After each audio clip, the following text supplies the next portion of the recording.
बलौदाबाजार में हिंसा के बाद सरकार का बड़ा एक्शन। बलौदाबाजार कलेक्टर और एसपी को हटा दिया गया है। बता दें कि बलौदाबाजार कलेक्टर केएल चौहान को हटाया गया है और दीपक सोनी अब बलौदाबाजार के नए कलेक्टर होंगे। बलौदाबाजार के एसपी को भी हटाया गया। अब विजय अग्रवाल होंगे नए एसपी। राज्य सरकार ने आदेश जारी किए हैं। तो एक प्रशासनिक सर्जरी यहां पर हुई है।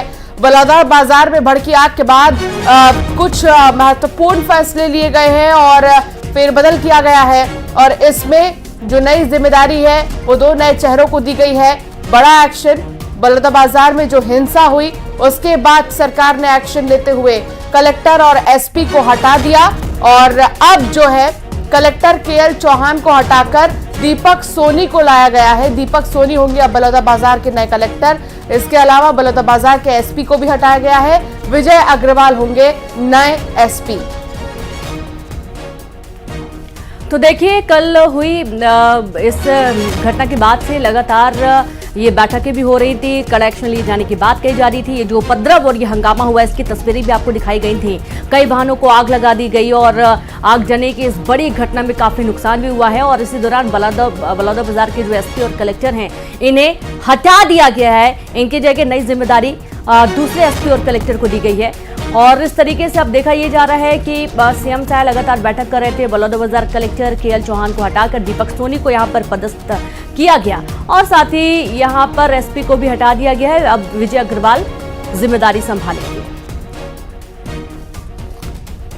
और चलिए सीधे रुक करेंगे, संवाददाता योगेश यादव जुड़ गए हैं। योगेश, एक बड़ा प्रशासनिक फेरबदल किया गया है कल की घटना के बाद से।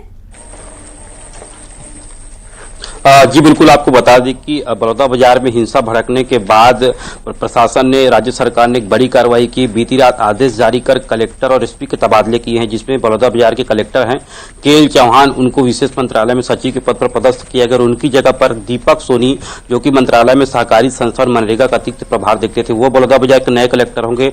वही दूसरी बात बता दें कि बलौदाबाजार के एसपी सदानंद कुमार, उनको पीएचक्यू पदस्थ किया गया और उनकी स्थान पर अंबिकापुर के जो एसपी थे विजय अग्रवाल, उनको बलौदाबाजार जिले की कमान संभाली गई है।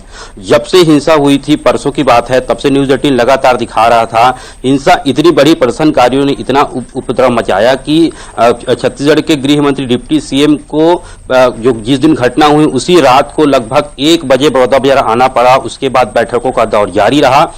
सीएम ने कल कैबिनेट की बैठक ली, रात में बैठक ली, जो सामाजिक संस्था है उनको लेकर, सतनामी समाज को लेकर उनके साथ उन्होंने बैठक की, जिसके बाद राज्य सरकार ने आदेश जारी किया और कलेक्टर और एसपी दोनों का उन्होंने तबादला कर दिया है। लिहाजा हिंसा पूरी तरह से शांत हो चुका है। और वहीं आपको बता दें कि इसमें 40 नामजद आरोपियों के जो नाम है वो दर्ज है, उन पर लगातार कार्रवाई जारी है और 7 अलग अलग धाराओं का अपराध दर्ज किया है। जिस प्रकार से बलौदाबाजार में जो हिंसा हुई है वो कहीं न कहीं छत्तीसगढ़ ही नहीं पूरे देश के लिए एक बहुत ही घातक रहा है कि इस तरह से जो अहिंसा है वो कहीं न कहीं अब तक नहीं हुई होगी, क्योंकि सामाजिक उपद्रव एक बड़ा रूप ले लिया। प्रदर्शनकारियों ने कलेक्टर और एसपी कार्यालय को आग लगा दिया। न्यूज 18 लगातार दिखा रहा था, पूरे दिन भर और पूरे रात भर वहां था कि किस तरह से अहिंसा हुआ, किस तरह से प्रदर्शन हुआ। इसके बाद राज्य सरकार ने कलेक्टर और एसपी के तबादला किया, क्योंकि जाहिर सी बात है कि जिले में इस तरह से उपद्रव होना और कहीं न कहीं प्रशासन पर सवाल खड़े हो रहे थे, पुलिसकर्मी, पुलिस व्यवस्था पर सवाल खड़े हो रहे थे।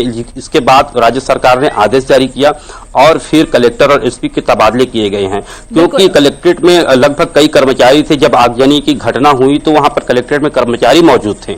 ऐसे में कहीं न कहीं प्रशासन पर भी सवाल खड़े उठते हैं, पुलिस व्यवस्था पर भी सवाल खड़े उठ रहे थे, जिसको लेकर राज्य सरकार ने एक बड़ा एक्शन लिया है और कलेक्टर और एसपी को तबादला कर दिया है। चुनाव से पहले। शुक्रिया आपका जानकारी के लिए योगेश। तो इस तरीके से ये बड़ा एक्शन लिया गया है, कलेक्टर और एसपी को बदल दिया गया है। और अब आगे बढ़ेंगे, जहां बलौदाबाजार बवाल पर एक्शन में सरकार सीएम आवास में समाज प्रमुखों की बैठक हुई। डिप्टी सीएम विजय शर्मा का बयान आया है और उन्होंने कहा कि कई लोगों की गिरफ्तारी हुई है। नुकसान की भरपाई पर